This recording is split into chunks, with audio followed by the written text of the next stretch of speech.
Далее предлагаем обзор экономических, мировых, спортивных и других новостей. И для начала озвучим актуальный курс валют. По информации Центробанка России, 1 доллар стоит сегодня 72 рубля 43 копейки. Евро же остановился на отметке 85 рублей 36 копеек. Покупает сегодня американскую валюту по лучшей цене Россельхозбанк за 72,18, а продает по лучшей цене Азиатско-Тихоокеанский банк за 72 рубля 78 копеек. Самый выгодный курс покупки евро сегодня у Азиатско-Тихоокеанского банка – это 84,90. Продает по лучшей цене он же за 85 рублей 60 копеек. Кризис России. Банк России оценивает вероятность глобального финансового кризиса как очень низкую. Об этом заявила глава Центробанка Эльвира Набиуллина. При этом она отметила, что во многих странах накопились долги, что вызывает опасения экономических пузырей. Сценарий подобного развития событий в 2023 году в числе альтернативных Центробанк описал в проекте документа «Основные направления денежно-кредитной политики». Противоположную точку зрения выразил ранее глава Сбербанка Герман Греф. Он считает, что из-за перегрева на мировых финансовых рынках глобальный финансовый кризис возможен. По его словам, подобные риски лучше переоценить, чем недооценить. 44 машины получили более 20 районных больниц республики. Торжественное вручение ключей от автомобилей проходит на Комсомольской площади города Якутска. Подробнее расскажет корреспондент Саргалана Неустроева. Саргалана, приветствую, передаю тебе слово. Приветствую, Надежда. Но несмотря на такую пасмурную погоду, сейчас идет дождь.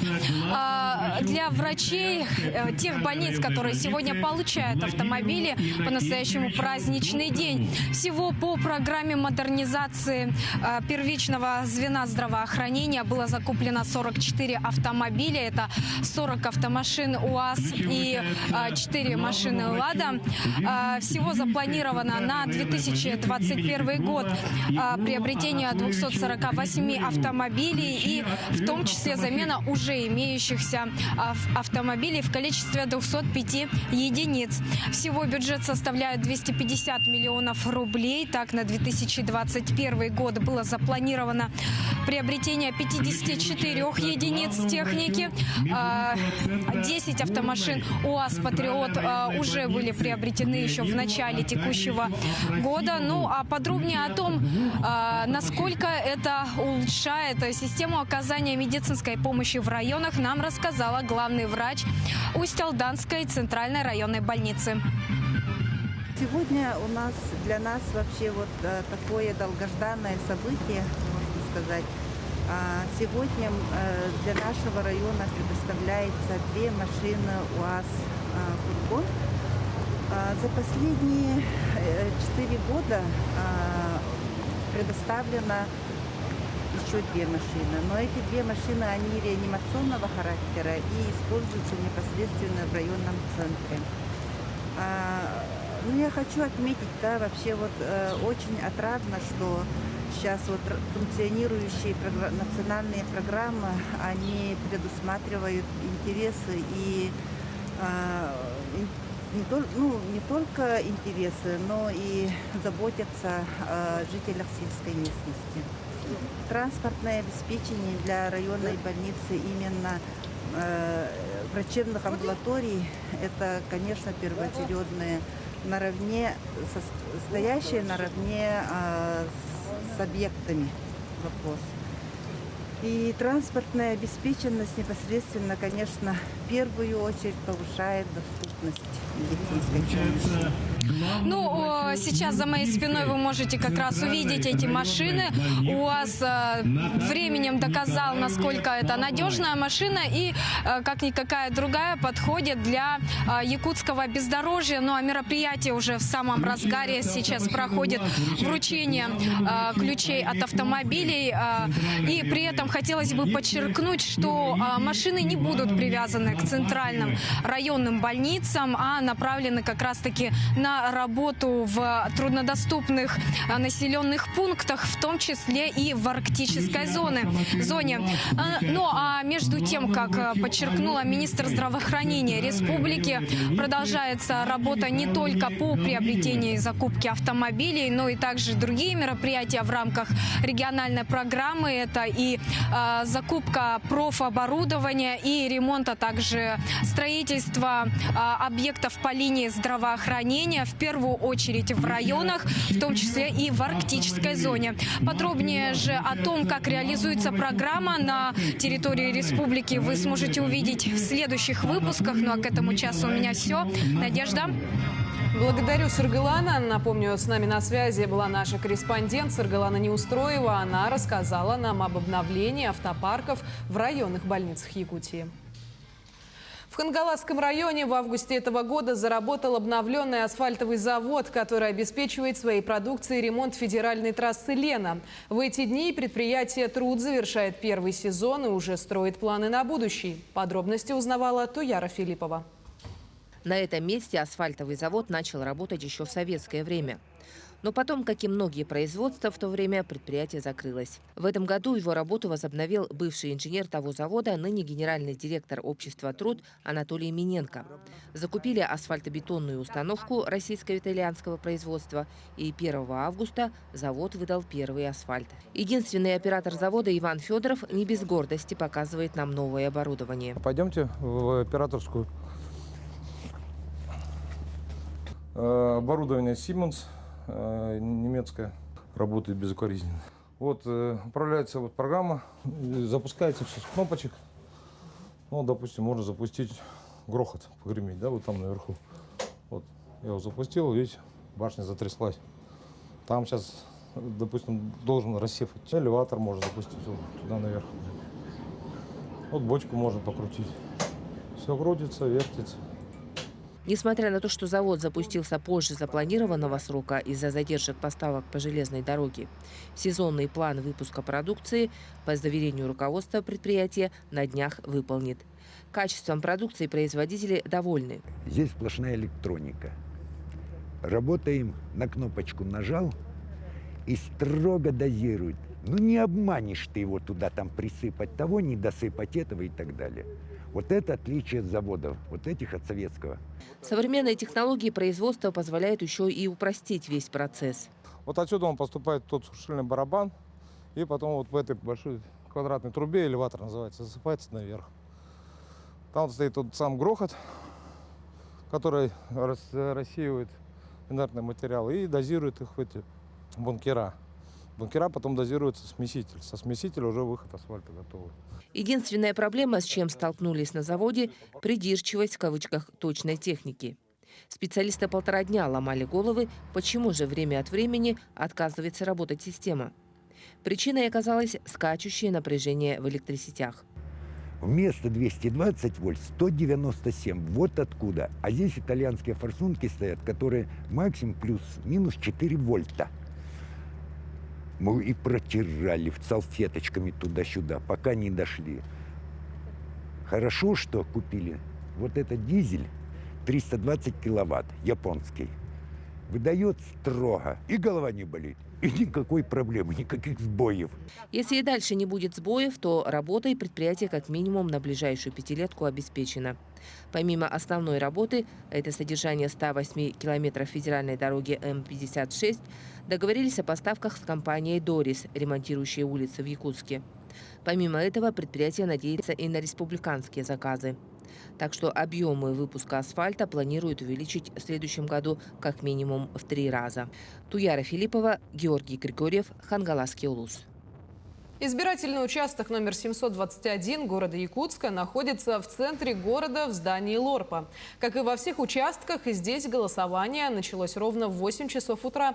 В комиссии задействовано 14 граждан, а в списке избирателей на данный момент числится 2200 человек. В избирательном участке номер 721 проходит голосование организованно. За ходом выборов следят общественные наблюдатели. Все санитарные правила и требования также соблюдаются. Выборы у нас проходят по смешанной избирательной системе, по партийным спискам. У нас распределение будет таким, что будут избираться депутаты 225 мандатов. По одномандатным округам также будет избрано у нас 225 депутатов. В участковой избирательной комиссии будут выдаваться 2 бюллетеня. В одном вы увидите список из 14 партий, во втором 9 кандидатов, выдвинутых в одномандатном избирательном округе. В Нерюнгри также идет процесс голосования, который стартовал с 8 часов утра. О готовности избирательных участков в Нерюнгри нам расскажет Ирина Кичигина. Ирина, здравствуй, ждем от тебя подробностей. Здравствуй, Надежда. Сегодня стартовало голосование в Государственную Думу Федерального собрания Российской Федерации для всех граждан нашей страны, а в поселке Чульман Нерюнгринского района жителям предстоит выбрать еще главу поселения и депутатов поселкового совета. Участки готовы принять своих избирателей. О том, какая работа проделана территориальной избирательной комиссией, нам расскажет ее секретарь Юлия Щеколоткина. Юлия, здравствуйте. Здравствуйте. Вчера у нас завершилось досрочное голосование в труднодоступной и отдаленной местности. Всего проголосовало 487 человек по 24 точкам. Это 18 точек наземного транспорта, наземным видом транспорта обеспечено было, и 4 точки авиационным видом транспорта. Это проголосовали оленеводы, у нас работники золотодобывающие газовых предприятий, также артели, и железнодорожники, которые находились на отдаленных станциях. Сегодня у нас начался первый день трехдневного голосования на выборах Государственной Думы на выборах депутатов Государственной Думы Федерального собрания. На нашей территории действует 36 избирательных участков, это 33 постоянных избирательных участка и 3 временных, созданных именно для голосования работников вахтовых на выборах депутатов Государственной Думы. Наши избирательные участки полностью готовы к проведению голосования, оснащены всем необходимым технологическим оборудованием, избирательной документацией, мебелью, а также в полном объеме средствами индивидуальной защиты. Сегодня в 7:45 все наши избирательные участки отзвонились в ТИК и отчитались о готовности принимать своих избирателей в соответствии со всеми правилами, нормами, требованиями Роспотребнадзора. На входе избирательных участков выдаются средства индивидуальной защиты, измеряется температура. Также на всех избирательных участках установлено видеонаблюдение Ростелекомом с возможностью онлайн-трансляции. Во всех участковых избирательных комиссиях зарегистрированы наблюдатели, которым также предоставлены все условия для работы. С утра голосовать идут хорошо. Людей у нас была явка хорошая, так что мы надеемся, что в последующие дни к нам также будут хорошо идти люди. Самой главной задачей избирательных комиссий является обеспечение прозрачности, законности выборов, а также санитарной безопасности избирателей. Спасибо. Спасибо, Юлия. Как мы видим, для голосования созданы все условия. За нами осталось прийти на избирательный участок и сделать свой выбор. Надежда? Благодарю, Ирина. Мы продолжим следить за развитием событий. Напомню, с нами на прямой связи из Нерюнгри была наша коллега Ирина Кичигина.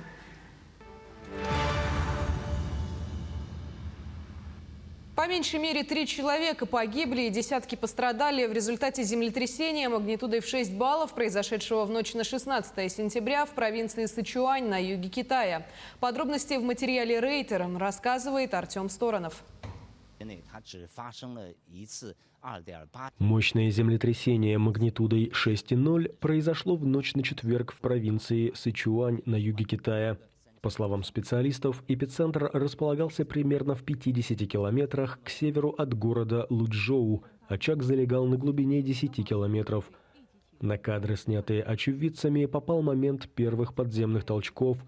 По данным китайских властей, из зоны стихийного бедствия были эвакуированы почти 7 тысяч человек.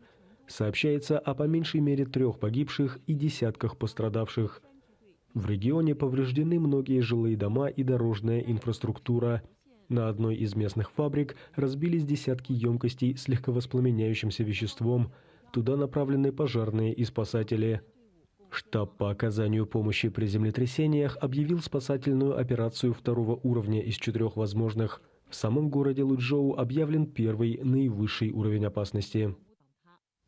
Корабль SpaceX доставил на орбиту 1-й полностью гражданский экипаж, рассказывает Никита Конев.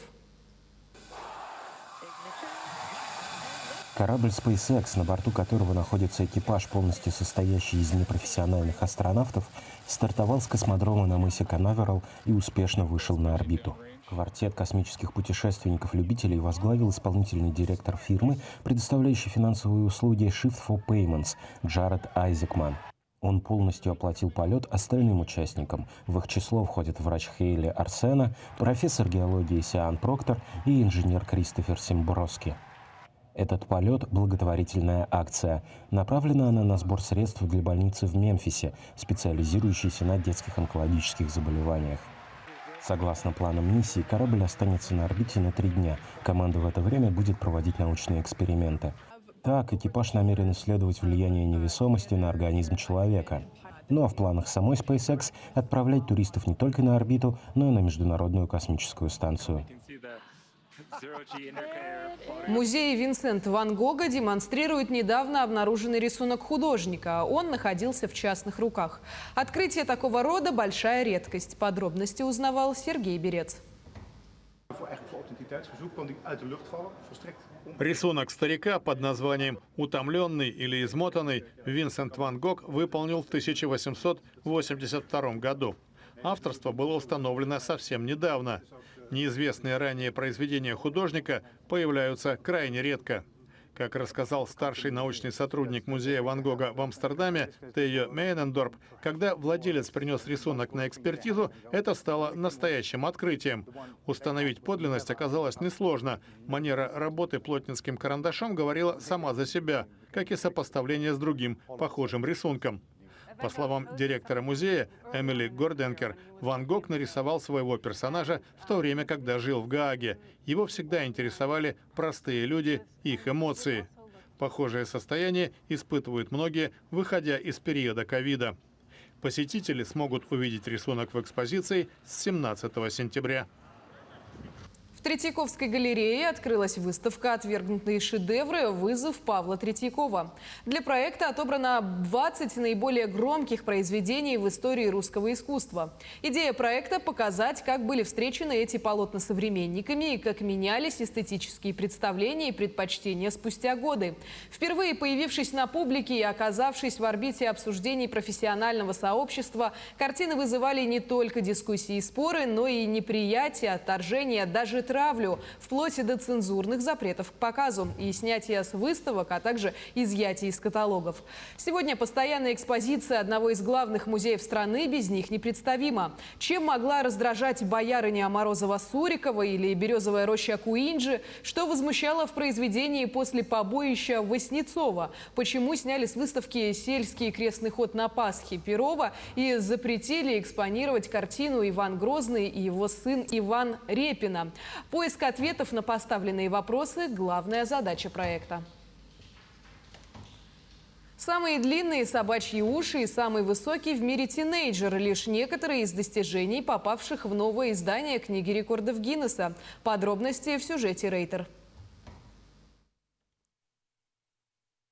В четверг в свет вышло новое издание книги Гиннесса, ежегодного справочника с информацией о достижениях людей и животных, уникальных природных явлениях, выдающихся рекордах шоу-бизнеса, СМИ и культуры. Титул самого высокого в мире тинейджера завоевал Оливье Риу из Монреаля. Несмотря на то, что ему всего 15 лет, рост его составляет почти 2 метра и 27 сантиметров. Я увидел в книге рекордов описание самого высокого тинейджера, и он был ниже меня, так что я решил попробовать и сам попал туда. Американец Зион Кларк, родившийся без нижних конечностей, быстрее всех в мире пробежал на руках 20-метровую дистанцию, всего за 4,78 секунды. Быть обладателем этого рекорда для меня означает, во-первых, что я один из лучших, но в то же время это победа моей семьи, моего города, моей группы поддержки, потому что без них я бы ничего не достиг. Индиец Прахик Махите стал самым маленьким в мире бодибилдером. Его рост всего 102 сантиметра. Оливье Рихтерс из Нидерландов, известный также как голландский гигант, стал самым большим бодибилдером. Его рост 2 метра и 18 сантиметров. А его соотечественница Мария Ваттель получила титул самой высокой бодибилдерши, хотя она намного ниже своего коллеги, всего 1,83 м. Не обошли вниманием авторы книги и животных. Собака по кличке Лу из США признана обладательницей самых длинных в мире ушей – 34 сантиметра. А канадский четвероногий дуэт Лоллипоп и Сашими – это пес и кот – быстрее всех проехал в тандеме на самокате 5-метровую дистанцию за 4,37 секунды.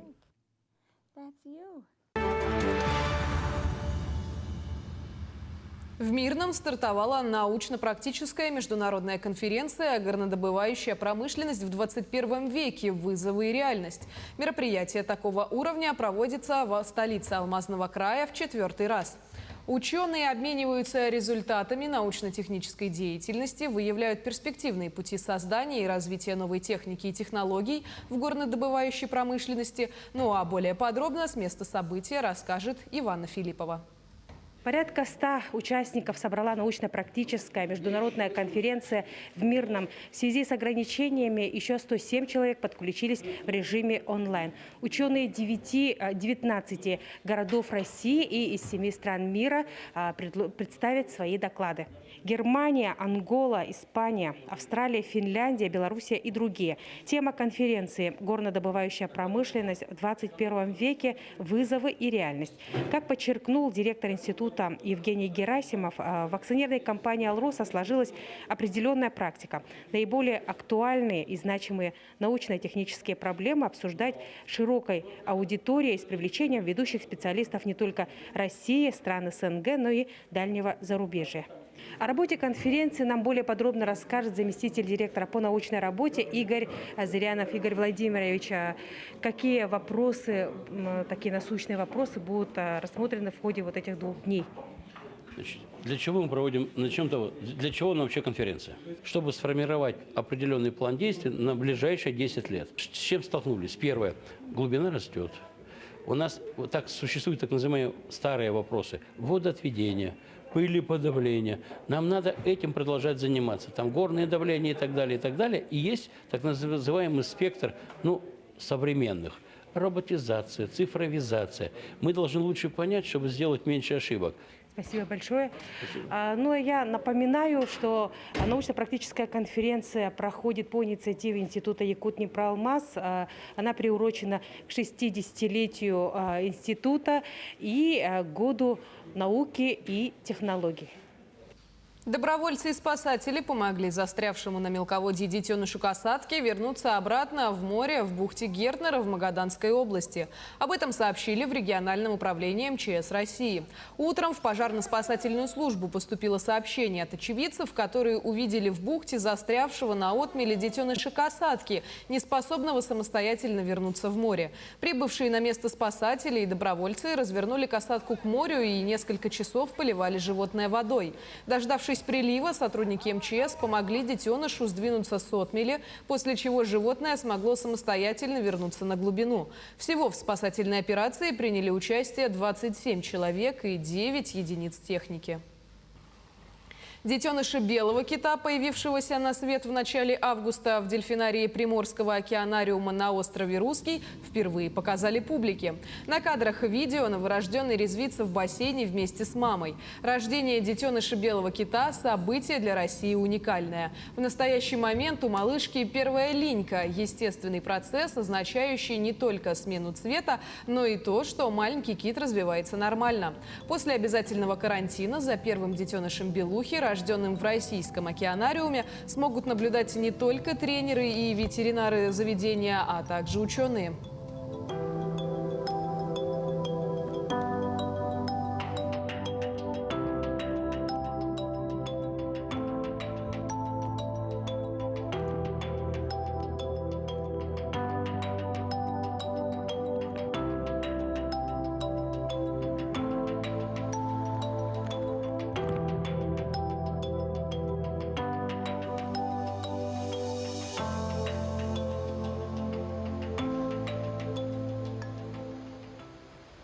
Памятник картошки появился в агрогородке Дещенко в Минской области. Как видно на кадрах, монумент представляет собой корзину с картофелем, расположенную на постаменте. Сам же камень украшен надписями, одна из которых гласит «Три святыни у белоруса – хлеб, соль и картошка на скатерти».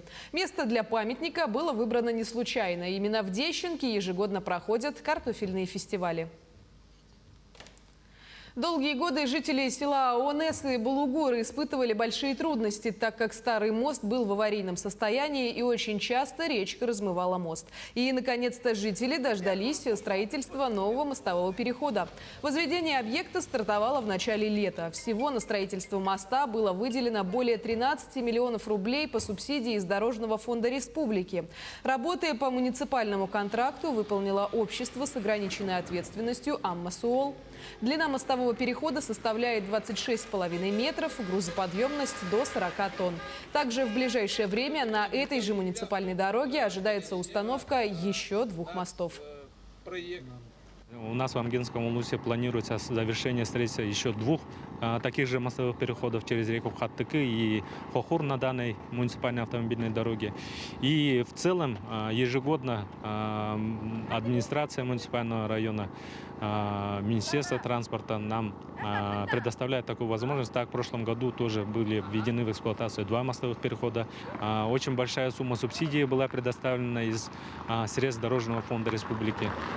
Общая сумма субсидий составляет более 52 миллионов из бюджета республики. Телебашня в Якутске засветится оранжевым цветом в честь Всемирного дня безопасности пациентов.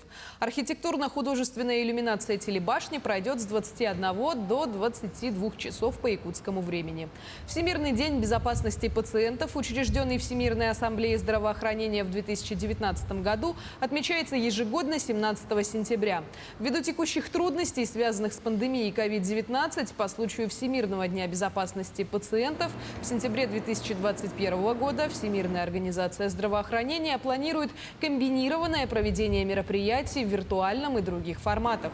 Фирменным знаком глобальной кампании является подсветка знаковых памятников, достопримечательностей и общественных мест оранжевым цветом.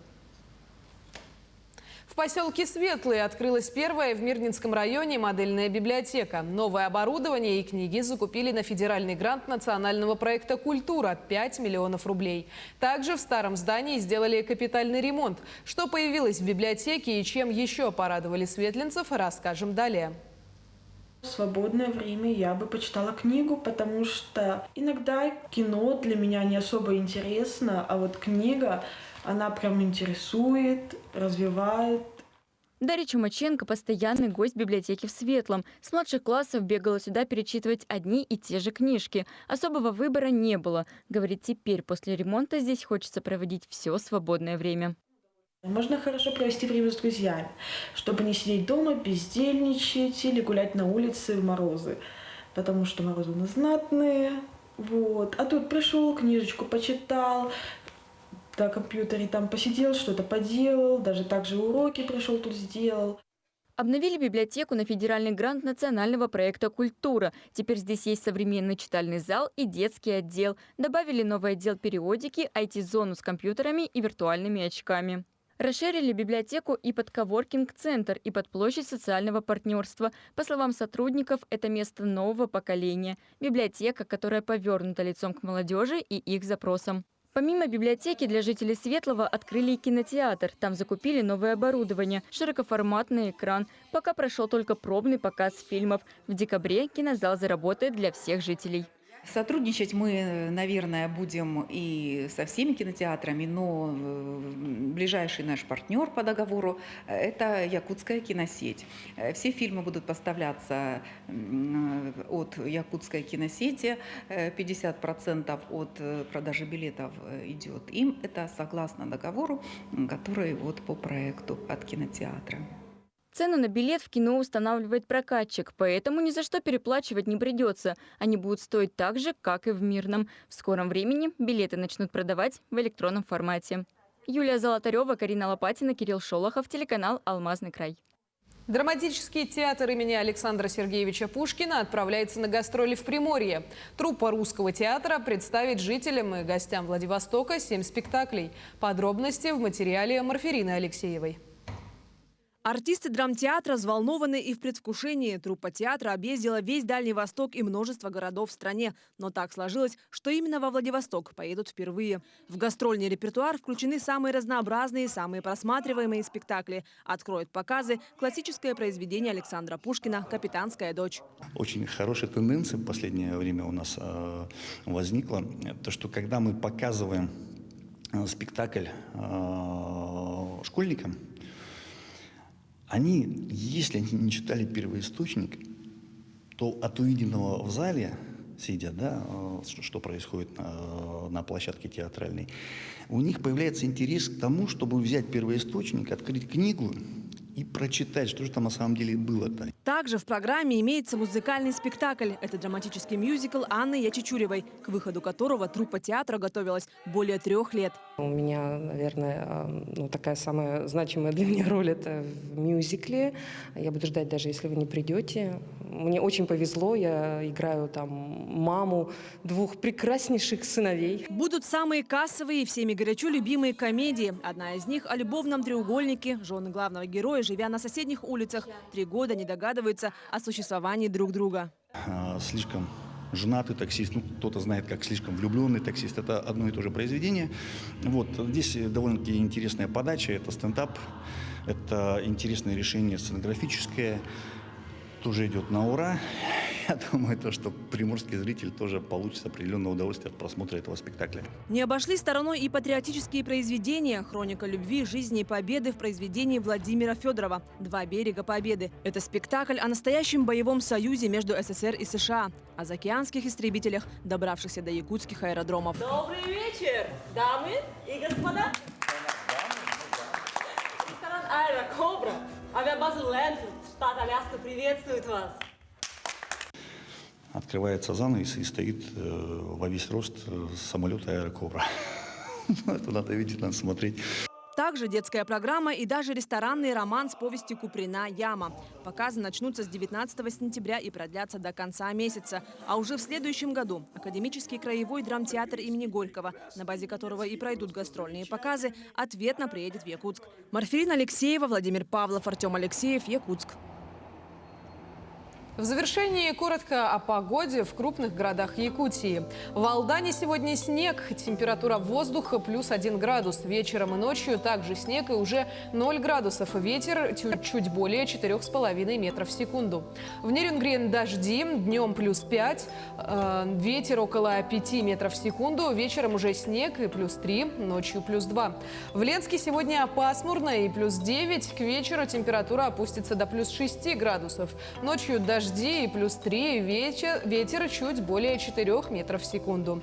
В Алмазной же столице сегодня тоже пасмурно. В Мирном +10, ветер почти 5 метров в секунду. Вечером ожидается +6 градусов, а ночью столбики термометров опустятся до +2 градусов. И в столице республики сегодня снова дожди. В Якутске днем 10 градусов со знаком плюс, ночью дождь, столбики термометра опустятся до +7 градусов. Ветер слабый, давление 738 миллиметров ртутного столба. К этой минуте у меня все. Мы продолжим говорить о новостях на телеканале Якутия-24. Оставайтесь с нами.